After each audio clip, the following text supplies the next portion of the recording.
దొంగ చెప్పిన నీతి. మీర్జాపురంలో సీతయ్య అనే రైతు ఉండేవాడు. అతడి దగ్గర ఒక గుర్రం ఉండేది. దాన్ని సీతయ్య బాగా చూసుకునేవాడు. కానీ దానితో పొలం పని చేయించేవాడు. గుర్రానికి అది ఇష్టం ఉండేది కాదు. నా పూర్వీకులు రాజుల సంరక్షణలో ఉండేవారు. సకల సౌకర్యాలు అనుభవించారు.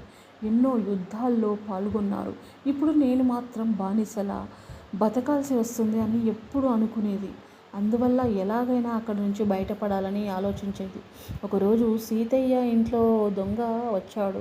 ఆ సమయంలో సీతయ్య గాఢ నిద్రలో ఉన్నాడు. దొంగ చేతికందిన వస్తువులన్నింటినీ మూట కట్టుకున్నాడు. జరుగుతున్నదంతా గుర్రం చూస్తూ ఉంది. కానీ యజమానిని మాత్రం అప్రమత్తం చేయలేదు. తన పని ముగించుకుని వెళ్ళిపోతున్న దొంగతో, అయ్యా, అదే చేత్తో నా కట్లు విప్పదీయండి అని బతిమాలింది గుర్రం. దానికి దొంగ, నీ కట్లు విప్పితే నాకేంటి లాభం అన్నాడు. అప్పుడు గుర్రం ఏమీ ఆలోచించకుండా, కావాలంటే నన్ను కూడా నీ వెంట తీసుకెళ్ళు, జీవితాంతం నీకు సేవ చేస్తూ పడి ఉంటాను అని ప్రాధేయపడింది. దాని మాటలు విన్న దొంగ ఒక్క క్షణం ఆలోచించి చిన్నగా నవ్వాడు. నేను దొంగను, నీకు ఆ విషయం ఇప్పటికే అర్థమై ఉండాలి. నేను దొంగతనం చేస్తున్నానని తెలిసి కూడా నువ్వు నీ యజమానిని నిద్రలేపలేదు అంటే నిన్ను పోషిస్తున్న